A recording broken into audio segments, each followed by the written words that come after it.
Well, greetings, everyone, and welcome to a special online event today called The Keys to Finally Truly Loving Yourself, a workshop to discover inner bonding practices for self-love, authentic relationships, and deep healing. My name is Stephen Dyna. I'm the founder and president of the Shift Network, and I'm really delighted to be here today because I love sharing methods that accelerate the process of healing, awakening, and transformation. And our special guest today, Dr. Margaret Paul, is a true pioneer of such a method. It's called the inner bonding process, and it's really helped thousands of people around the world to do some of the deep alchemical internal work that helps to truly heal at the root level that is often proved so elusive to folks. Margaret has taught for over 50 years, and she's appeared on Oprah, had her books published into 11 languages. She has big fans like Alanis Morissette, and really a track record of creating remarkable healing in people with this methodology, which you'll hear a little bit more about where it came from and how it can apply to your life. So with that said, welcome, Margaret. Thank you, Stephen. It's nice to be here with you. It's a pleasure to be with you always. So I want to let everybody know right up front that we're going to have this time with Margaret, with you, and that we're going to also have a chance to go much deeper in an upcoming program.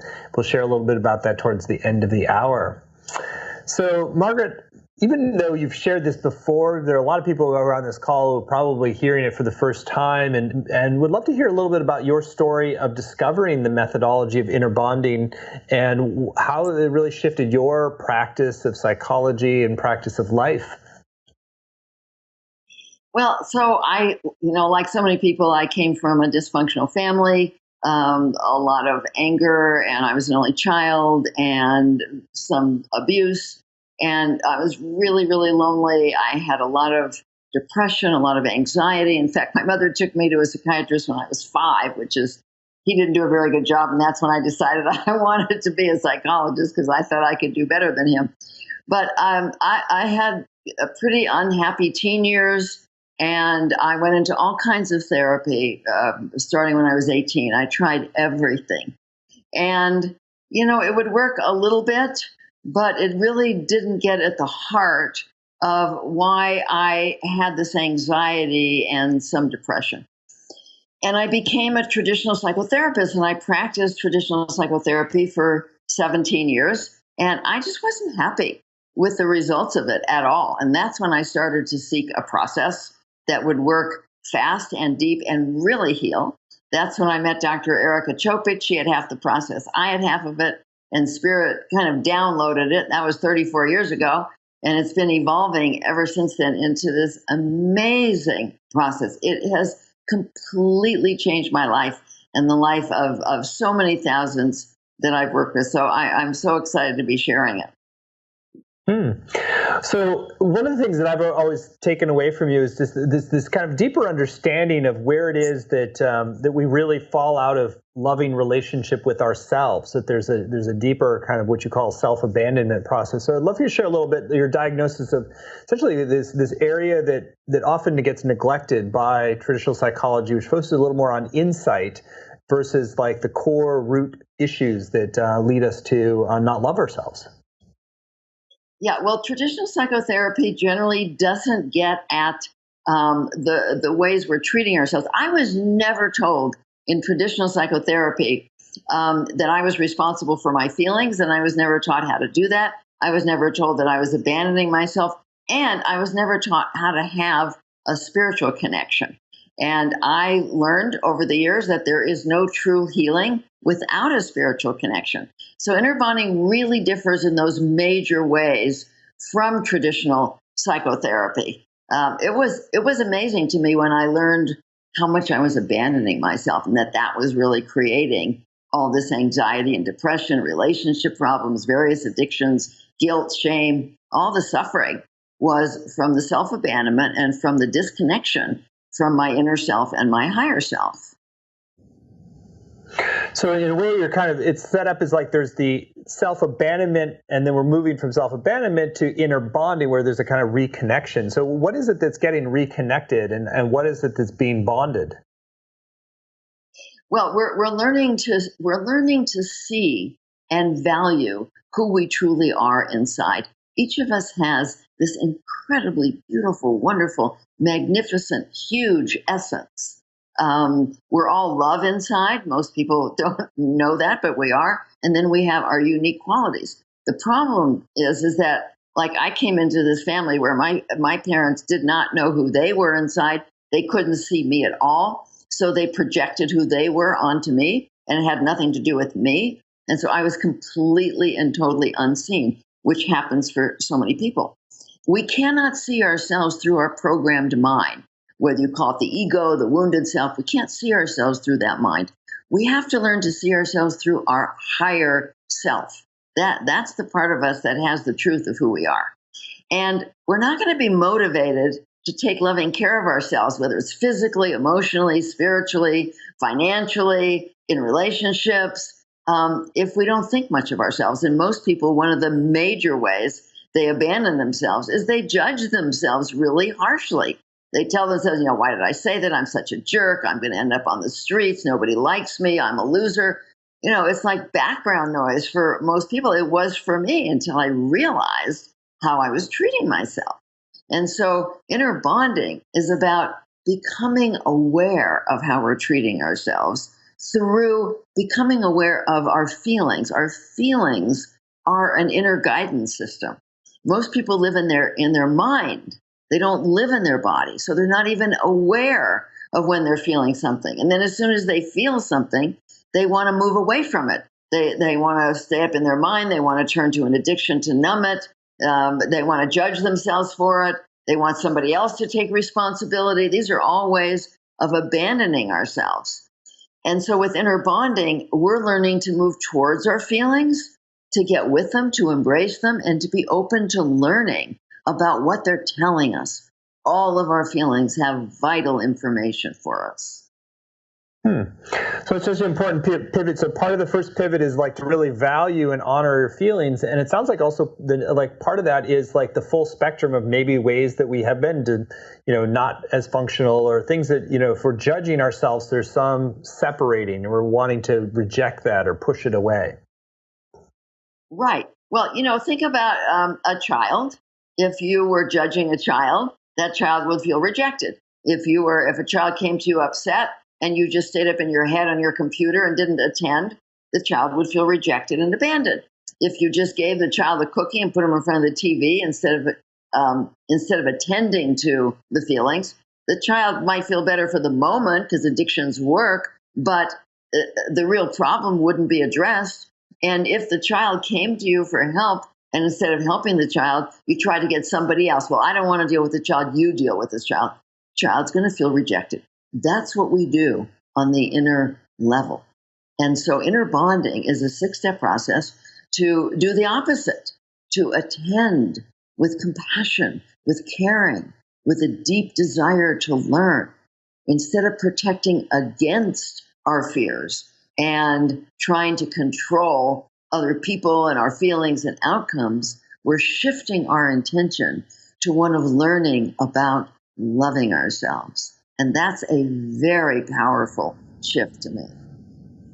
So it's a shift kind of from judgment to curiosity, or sort of relationship really with these different parts. And I think it seems like part of what you're sharing is also, it's at the root of a lot of the whole wave of inner child work is really just this recognition that we're orphaning some parts of ourselves that need to be reparented, reconnected with in a loving way. Well, you can call our feeling self, it's got a lot of names. We can call it the inner child, we can call it our soul, we can call it our essence, but it is who we truly are. Sometimes it's helpful to call it inner child because we know we're responsible for a child, but many people don't even recognize that they are responsible for their own feelings, for learning what they're doing to cause them, for managing the painful feelings of life that happen. It's up to us to learn from our feelings and to learn to lovingly manage them. And so if you think of your feelings like an inner child, it might make it easier to remember to take responsibility for them. So you've spoken a little bit about how this feeds into addictive patterns, or essentially that we're sort of substituting something on the surface to compensate for this. I'd love for you to share a little bit. How does a typical situation where we're abandoning parts of ourselves feed into a love or intimate relationship? Oh well, it's very, very vital in that relationship, because what happens with so many people is that they learn to abandon themselves in their families because that's what their parents were doing. And because they're abandoning themselves, they don't feel good about themselves. They feel empty or alone. They feel like they're not good enough. They don't feel safe. They don't feel worthy. So then we attract people at our common level of self-love or our common level of self-abandonment. And so when we're abandoning ourselves, we're going to attract somebody who's also abandoning themselves.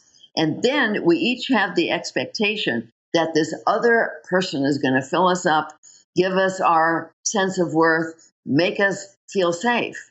But of course, if we're not doing this for ourselves, there's no way that we can do it for another person. And so people get very disappointed. Then they blame each other. They withdraw. They get angry. They give themselves up to try and control. They do all this controlling behavior, which of course erodes whatever love was there. And then they end up with a very disconnected relationship. Whereas when people truly learn to see and love and value who they really are, then they attract somebody of that frequency. Like attracts like. And so like frequency attracts like frequency. We are in a much higher frequency when we're loving ourselves than when we're abandoning ourselves. And so when we're loving ourselves, we're going to attract somebody who is also loving themselves. And then we'll be able to share the greatest experience in life, which is the sharing of love. Most people get into relationships to try and get love. That's not satisfying, but sharing love is wonderful.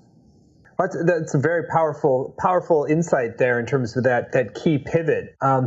So I think without going further now, why don't you give us the big picture context? I mean, you've given a little overview of like the actual journey of inner bonding and how you've mapped out and created practices for each step of the reconnection with the deeper parts of ourselves, so that we are coming from this place of wholeness and self-love that has the capacity to share rather than try to fill it in from the outside.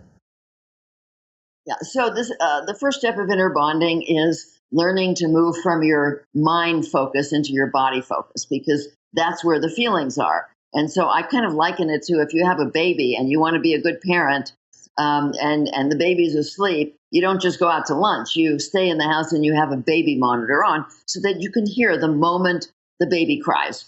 So I call it having your inner baby monitor on, where you're present in your body.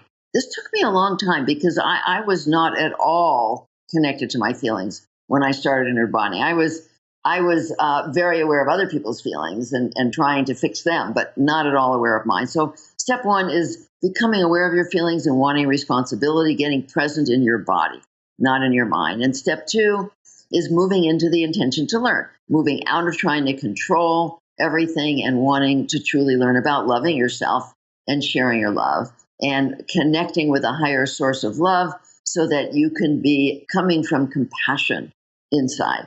And then step three is exploring with your feelings. Like if you're feeling anxious, you would say, well, what am I telling you? How am I treating you? What am I doing or not doing that's making you anxious? And then we go in and we let the feeling part of ourselves answer. And maybe that part will say, well, you're judging me. You're telling me that I'll never be good enough or something like that. Or there's a lot of judgments. And then the next part of step three is we go a little deeper into the ego wounded part of us that has all the fears and false beliefs. We're going to uncover so many fears and false beliefs with this process. And we're going to ask that part, why are you judging? What do you think the benefit is of judging? And this part might say, well, I think I have to judge you in order to get you, off the couch and productive, because if I don't judge you, you're just going to lie around and do nothing. And so that's maybe a belief that we have. And then once we understand this, then we go to step four. We dialogue with our higher guidance and we ask, well, what's the truth of that? Is it true that that I have to judge myself? And we open to the truth about that. We ask what's loving. Step 5 is we take loving action for ourselves. And step 6, we go in and we evaluate. How is that feeling now? We feel relief. We know we're taking good care of ourselves. You're so good at being succinct. I want to make sure each of those steps are really clear to folks. So it's not that you just go through this one cycle and you're done. It's a little bit more like you're kind of looping back through multiple times. Is that right? Oh, I do it all day long. See, I've learned to stay present in my body all day long, having that inner baby monitor on. And the second I feel anything other than peace and fullness inside, I go through the rest of the steps to see what did I just tell myself that maybe get a stab of anxiety. So I'm going to attend to it right away. And of course, that takes practice. I've been practicing it a long time. But it does start with being present in your body. Okay, well, this is really helpful. So instead of like a big macro journey of like over many months or something, it's really like in a way you're doing this is the 6 steps to address. Each time there's a flare up, is something you're off center, you're reactive, you're wanting to do something addictive, it's like all of those are a symptom of like, oh, there's a disconnection underneath is part of what I'm hearing. Yes, and with enough practice, people can learn to do it right in the moment. Like, let's say I'm with somebody who is getting harsh or angry or upset or critical with me. Now, in the past, before I learned inner bonding, I would just be sort of a deer in the headlights. I wouldn't know what to do, and I would do my caretaking addiction trying to fix everything. But now what I do is I can immediately feel this doesn't feel good. And I immediately open to my higher guidance and say, what's loving to me? And it's just in a second. And so I might say to the person, this is feeling a little harsh. I wonder what's going on for you because it's not feeling good. Can we talk about it?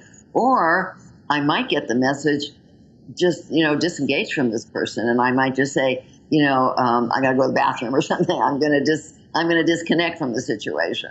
But I'm going to get the information very quickly. Once I've learned to connect to that higher source. That higher source is always here. And that's one of the fantastic things that happens as people practice inner bonding is they know they're never alone.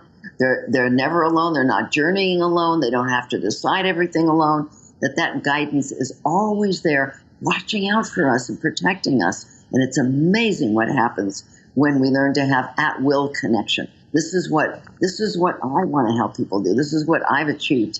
Is at-will divine connection. I feel it all the time. So let's circle back to step 3, which you said there's sort of a layer cake unfolding of excavating in a way different levels of belief. And so how might you kind of peel back the layers of something to expose the deeper, maybe give an example. Yeah. So like the example that I gave, very often people are feeling anxious or they're depressed or they feel a lot of shame. So let's say somebody goes in and they say, oh, I'm feeling so much shame. And then I would say to them, what did you just tell yourself?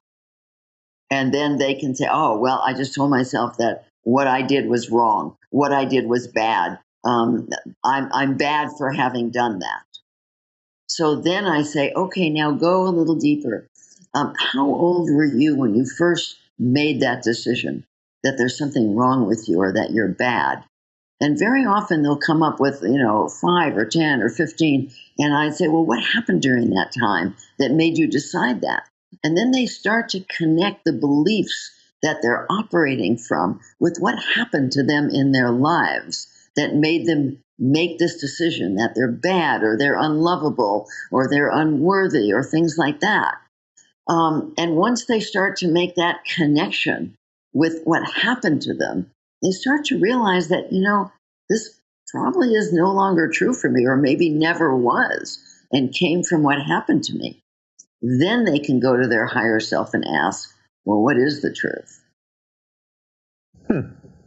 So let me share a little bit more about the higher self because it's certainly an area that differentiates you from psychological approaches, which don't really include a higher self component. So, first of all, why is that so important to establish the bridge to the higher self, and then what is happening in terms of like when you connect with the higher self? How is that helping to fix or heal the separation underneath? Well, you see, the wounded part of us, which is where most people operate, this is in the lower part of the brain called the amygdala. And it's a program part, and it has no access to truth at all. And so it's running these programs that actually keep us very anxious, very depressed, very limited, turning to various addictions. The only way that we can actually access the truth, and this has been scientifically proven, that the universe is filled with truth, the universe is love and peace.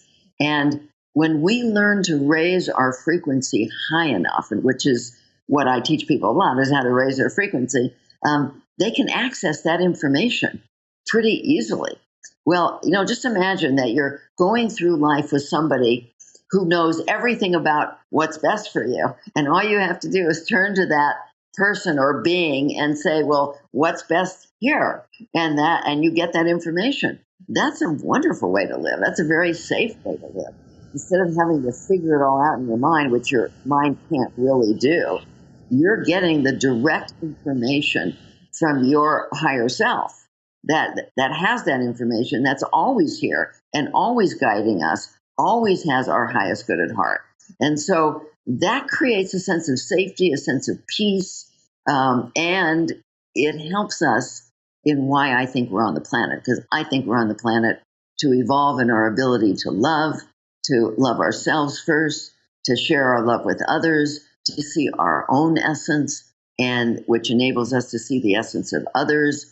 That creates a state of oneness when we can really see beyond people's exterior into who they really are, and we get that they're all one. I mean, many teachers are saying this today. We have to experience our oneness for the planet to heal. And inner bonding is an amazing way to begin to do that. Well, in a way, it's like inner bonding. You're reconnecting these parts of ourself that have been separated, but then that's the macro level. You're reconnecting people and civilizations and cultures. That there's this, we've gotten stuck in little parts of our identity rather than the full picture. It sounds like. That's right. That's right. And that's what the ego is. That's what you can see what's happening, in our country today. When people are disconnected, when they're not coming from love and they're not coming from caring, and they don't experience their oneness with each other, that's when people can hurt themselves and they can hurt each other. But people who truly love themselves can see the love in everybody, and they would not be able to hurt themselves or others. People who love themselves don't kill themselves, and they don't kill others, and they don't hurt others. Well, one of the next steps on in your process has to do with action. So I'd love to, that's not generally part of most psychological and spiritual frameworks, that you need to take actions, but as I understand it, that's really essential for this deeper shift to happen. So why don't you share a little bit about why action is so central? Well, let's say a child comes to you and says, I'm hungry, and you say, oh, thank you for sharing, and you don't get food for the child, then it doesn't help the child. So our inner child, our inner self, is coming to us with what we need, and in order to get that, we have to take action for ourselves, which means many things. It means that we need to pay attention to stop judging ourselves. We need to tune into what brings us joy, what our passion is, what our purpose is. We need to learn to speak up with other people. We need to be willing to speak our truth in different situations. We need to learn to share who we are in loving ways. These are all actions that we need to take that create a sense of inner safety. So often when let's say I work with a couple and one of them says, oh, I can't tell my wife or my husband this, that's too scary. And the reason they're afraid is because they've never learned how to take care of themselves in the face of the other person being upset with them. But if they knew how to take loving action for themselves, if they knew what to do, if somebody is judgmental, if somebody is harsh, if somebody is angry, if they knew how to take loving action for themselves, they wouldn't be afraid. Beautiful. Let's talk a little bit more about, actually, I think this might be a good time to actually guide people in an inner bonding practice, to give them a taste of this rather than just the more theoretical foundation. So why don't you guide us into a practice? Okay, so everybody take a couple of deep breaths. Mindful breathing. We want to do mindful breathing right now, where we're using our breath to move out of our mind and into our body. So breathe and follow your breath as it goes in and out of your body. Just take a minute to take these deep breaths.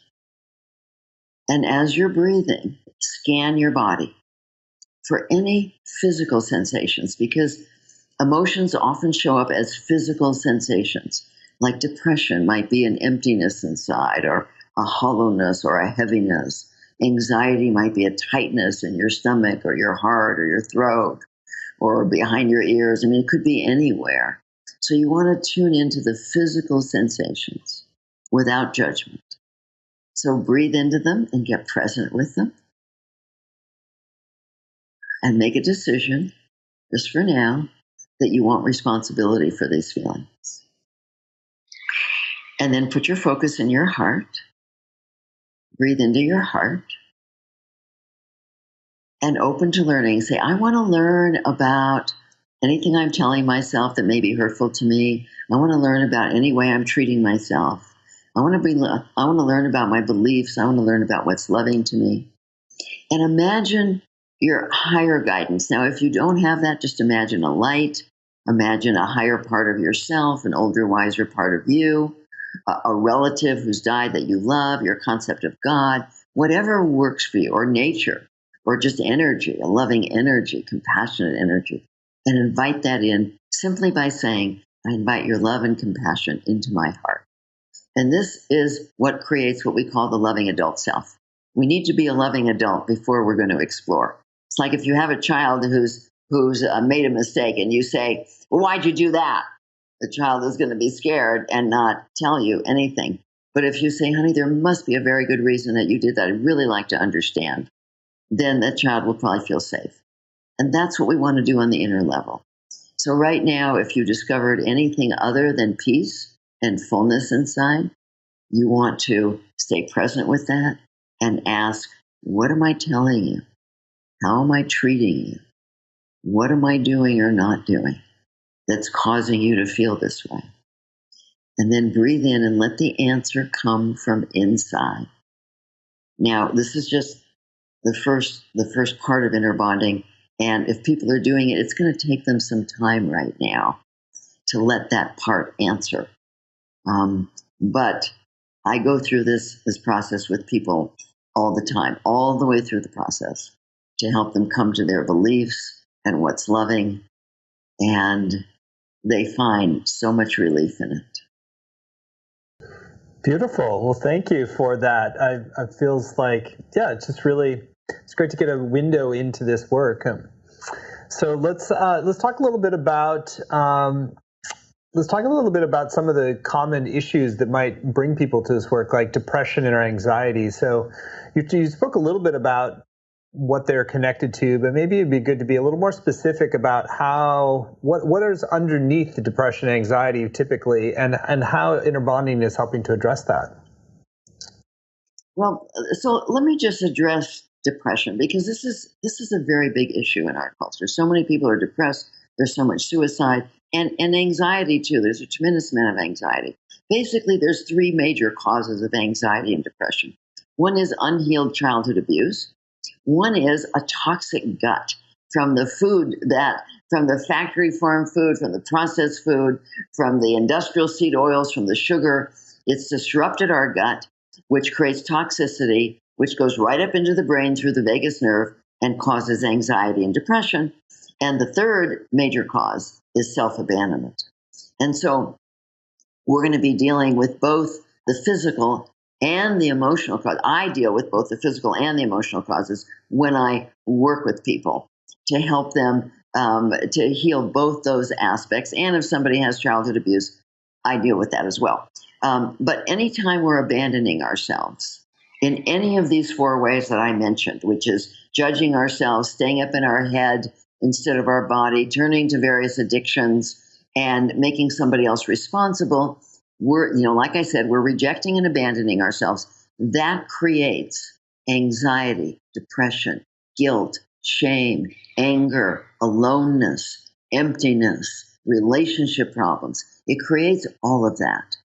Now, one of the reasons that we learn to do this is because when we're little, um, so many of us suffered from some very, very big pain, loss of a parent, or being ridiculed. And little kids just can't manage, or various forms of abuse, physical, emotional, sexual. We cannot manage big feelings when we're little. So we learn to disconnect from them. We learn to judge them and go up in our head and not feel them and turn to the addictions. Now, with inner bonding, you can learn to manage the painful feelings of life, the loneliness, the heartbreak, the grief over loss, the helplessness over other people hurting you or hurting themselves or hurting others. These are very big feelings that we need to learn to manage. And the problem is that when we don't know how to lovingly and compassionately manage these feelings, we abandon ourselves. And that creates all of those other feelings, which I call the wounded feelings, the guilt, the shame, the anxiety, the depression, the anger, all that. And so everything we do to avoid the existential feelings of life creates so much of our pain. It's a really important point. So it's like a lot of this is like almost building our capacity. It's not that we're going to erase some of the challenges of life, but we build our capacity to be fully present to them and not pull back from them is part of what I'm hearing. That's right. We become far more resilient. And that's another reason why we need spirit. We can't handle big challenges in life without spirit. We need that comfort. We need that guidance. We need that love and compassion that comes in from spirit. And so it's absolutely essential that we establish this connection in order to be resilient, in order to be able to compassionately manage the big challenges of life without falling apart. Beautiful. Well, what about you've mentioned shame a few times. Traditionally, shame is kind of it's a tougher thing to deal with because it's a little bit more on an identity level rather than on just like something that's like you feel guilty about something that happened. Like shame is like more core to who we are, and it's something that people have been traditionally thought of as a little more difficult to work with. So I'm pretty sure, how do you work with kind of that core shame in an inner bonding way? Well, first of all, I help people to tune into what created it. What did they get as children? How did they get judged? Because shame comes from judgment. And, what most people do is they've absorbed what they learned from parents, teachers, peers into their own woundedness. And now they're judging themselves, which creates the shame. But traditionally, you're right. Shame has been very, very difficult to heal. And there's a very good reason for this. And that is that the wounded part of us, the ego wounded part of us, always wants to believe that we can control how people feel about us. But the only way we can continue to believe this is if we think there's something wrong with us, which is that core shame. That's what core shame is. There's something wrong with me. So let's say you go to a party and somebody snubs you, just doesn't pay any attention to you. If you want to believe that you can control that person, then you're going to say to yourself, what did I do wrong? What's wrong with me that this person treated me this way? So there's kind of an addiction to shame, because as long as we think there's something wrong with us and we did something wrong, then we can make ourselves believe that, well, if only we learn to do it right, then we can control how people feel about us. But once we get that we don't actually have that control, just like nobody controls how you feel about them, they may influence it, but they don't control it. We don't control how people feel about us. And when we're really willing to let go of that and get that this person who snubbed us is going through their own stuff, that it has nothing to do with me, that I didn't do anything wrong, that I don't cause their behavior, then it becomes actually quite easy to let go of shame, because shame and control are tied in. That's really fascinating. So just to kind of mirror back some of that, so the control, like we want a sense of control because that's safer than to feel that we're out of control of the feeling. So we'll take the negative feelings that come from that self-judgment over the lack of control. That's exactly right. Because see, imagine that you're a little baby and you're lying in a crib and you're crying your heart out and nobody comes.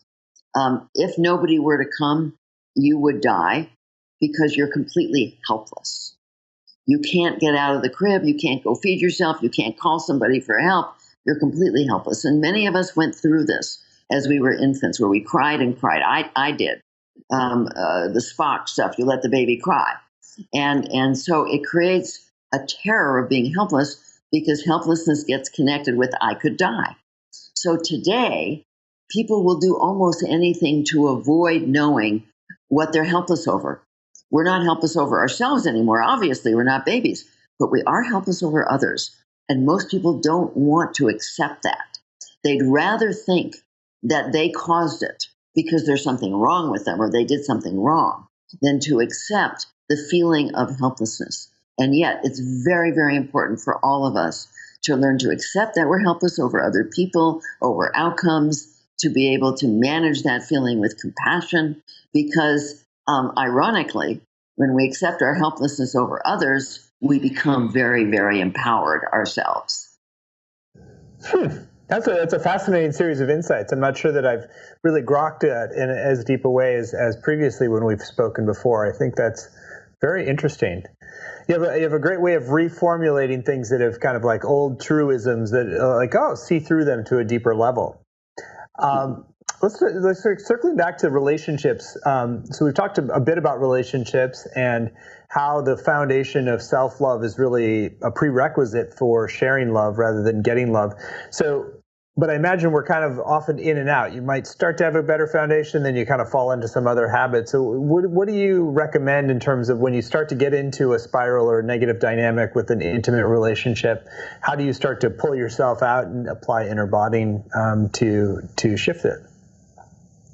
Well, I love working with couples, and I worked with couples for so many years. And invariably, the issue is a lack of safety in the relationship. People don't really connect well if they're afraid to speak up, if they're afraid to tell their truth.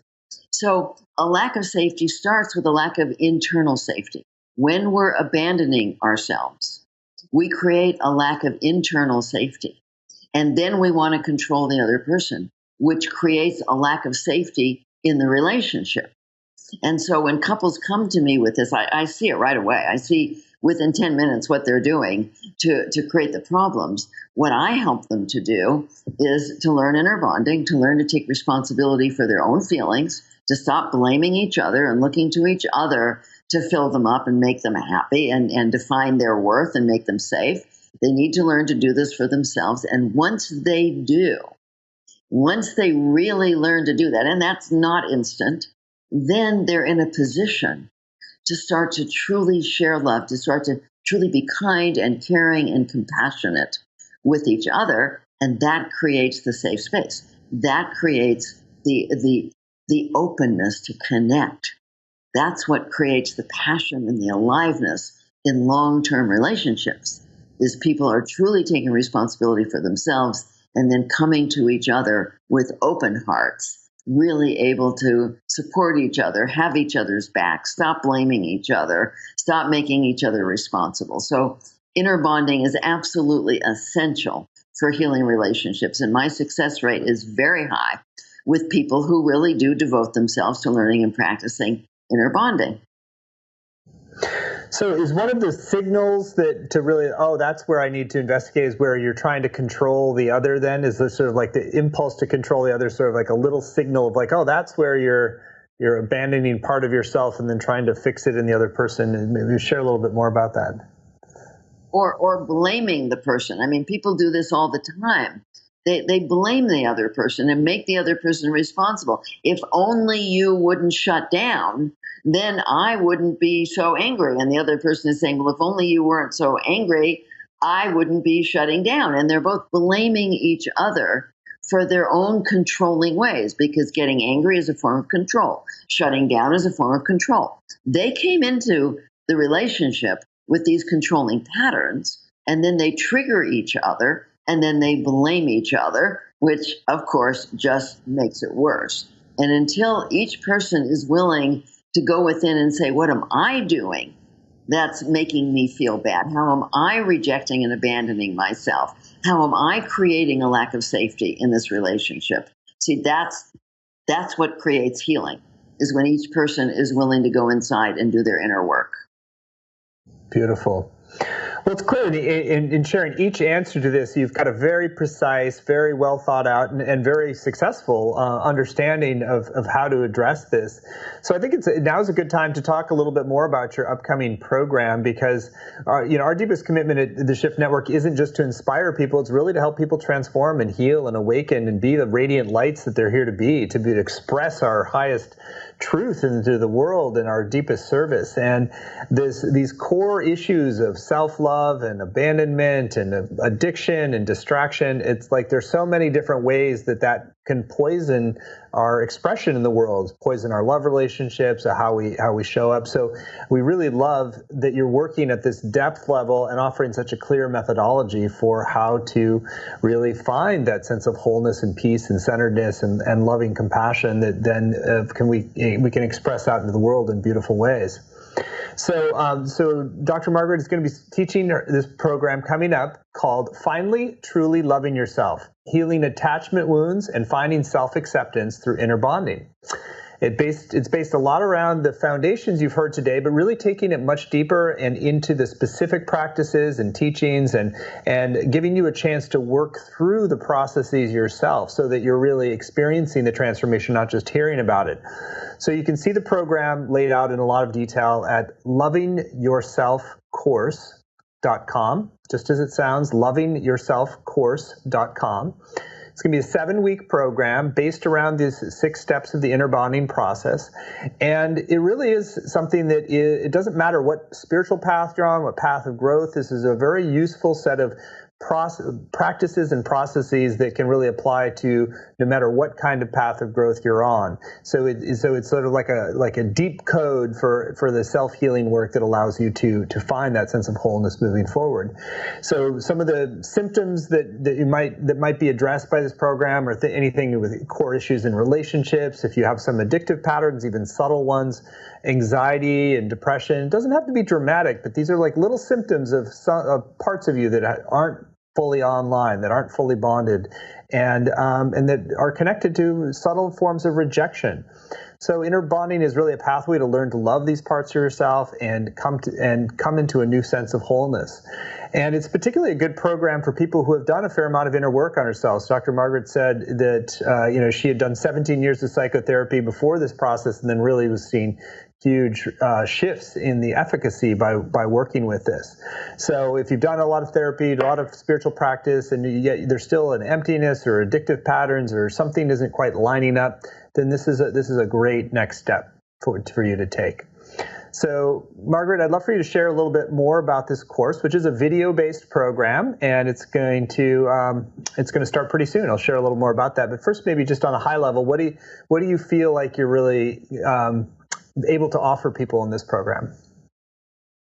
Well, people are going to get an experience. They're going to learn how to do inner bonding. They're going to be learning about who they are in their wounded self, a lot of the false beliefs that they're operating from. They're going to be learning a lot about who they are in their essence, their soul core self. They're going to be learning about how to become a loving adult, what that's like, what that means. And then they're going to be learning the steps of inner bonding. And, this is like having a few piano lessons where you're learning the chords. You're going to be learning it, and then hopefully you'll practice it and get really good at it, because anything that's worth learning takes practice. But you will have all that you need from this course to be practicing inner bonding. And for many people, this has been extremely life-changing for them. I hear from people all the time that say, oh my God, after 10 years of therapy, 15 years of therapy, this is what's done it for me. So really encourage you, because, like Stephen said, if you have anything less than peace and joy inside and at-will spiritual connection, this will be the course for you. Great. Can you give us, so the course is going to be on Thursdays at 4 Pacific time. It's going to start on January 31st. Even if you can't make the live time, you can still get the full value because you get the video recordings, audio recordings, full transcripts, and online community. There's a lot of ways you can practice with the larger community and also engage Dr. Margaret in this work. So, Margaret, maybe if you could give us a tour of the modules, give a sense for the arc of the program and what people are going to be getting, that'd be great. Okay, well, I need my glasses for that. Okay, so the first module is you're going to get an overview of the whole inner bonding process. Then you're going to start to get to know your wounded self. And what I want everybody to know is that I give a lesson, and it's going to be on video, but then I work with people every time. I work with people with the inner bonding process, and that's what really brings it home, because I can go very fast, very deep. When I work, I'm tuned into my guidance, I'm tuned into your guidance, and so I can take you very deep in a short period of time, and it's very helpful for people to experience these sessions. So then the module 3 is connecting with your higher guidance, learning to connect with that. Module 4 is becoming fully connected with yourself with step 1 of inner bonding. Module 5 is really understanding the intention to learn and how to become a loving adult.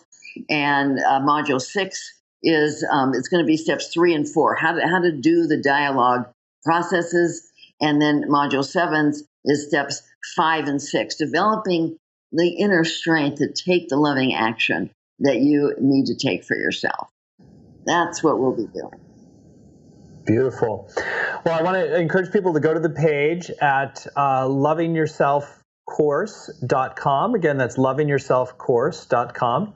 And give it a read and tune in. I'll draw attention to a few other elements that we haven't talked about. First, there's not only the 7 module journey with all the recordings and support and the live Q&A, there's also some great extra bonuses that help complement and supplement the value of the program.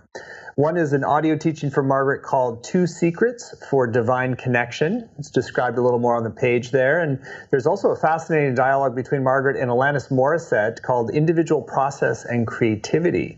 Now, Alanis Morissette is probably one of the more famous fans of this work, and she's very articulate in expressing how it's impacted her and also her creative process. And they have really great creative chemistry between them.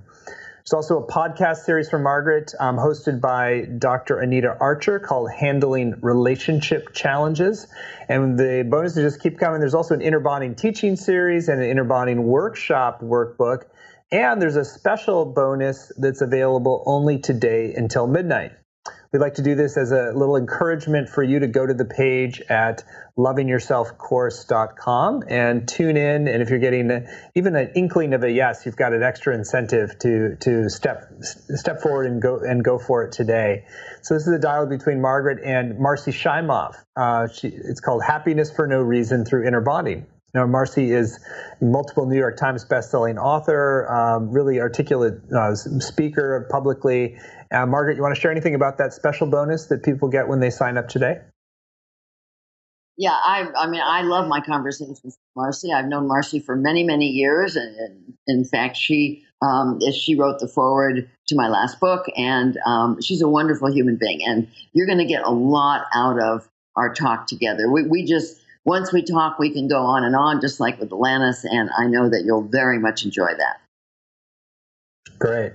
So that's the extra bonus when you sign up today. So there's a lot of value in this program, and it's very much a program that's not a give you a fish but teach you to fish kind of where you can really feed yourself for a lifetime. Since the inner bonding, as Margaret said, is something you can apply on a moment-to-moment basis, a daily basis, a weekly basis for whatever takes you off center, whatever activates you, whatever takes you out of peace and love and harmonious internal well-being, then you can apply the inner bonding. So it's really a skill set that you're developing so you can navigate your life in a way that's much more whole. So we've kept the investment in this program very accessible. It's just 3 payments of $109, or you save about 10% when you pay in full today. It's at $297 rather.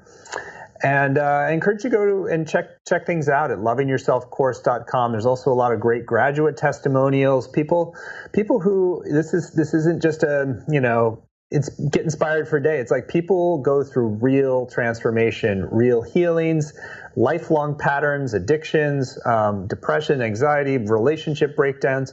These can be addressed and healed in really profound ways with the inner bonding process. So we really recommend this. We've launched this program a number of times. It's always fresh, it's always new, and there's always the dynamism that comes from each group that goes through, because we really feel that this is an important methodology for everybody. So that's why we brought it out a number of times. So Margaret, thank you so much for this hour together. Really illuminating. I always find I learn something new each time I engage you. Anything that you want to share that's on your heart for those who are considering joining you for the full journey? Well, this is the first time we're doing it on video. So even those people who have done it before might really enjoy doing it again, because it's going to be on video. And I think that makes it very different. And but if this is your first time and you're considering it, I really want you to look inside, because I know you're going to find that this is the very best thing you can do for yourself. There's nothing more important than learning to love yourself. That affects everything. And this process is the best process I've ever found in learning to love yourself. And it's brought me so much peace and joy in my life. And I know it will bring that to you too. Well, it's clear that you're really speaking from the truth of your experience. So again, it's going to begin pretty soon. It's a 7-week program, begins on January 31st, and it's going to be on Thursdays at 4 Pacific. So go ahead and go over to the page at lovingyourselfcourse.com and take the time now as we end the call to tune in. And if you're getting a yes, then you've got the extra bonus with Margaret and Marcy Scheimoff when you sign up today before midnight. So Margaret, thank you so much. Beautiful hour. Thank you all beautiful people for joining us. Let's go forward with a little more self-love and more loving of the world. Yes. And you're warmly welcome to join Margaret in the seven module journey into finally truly loving yourself. And the URL one more time is lovingyourselfcourse.com. Bye now. Okay.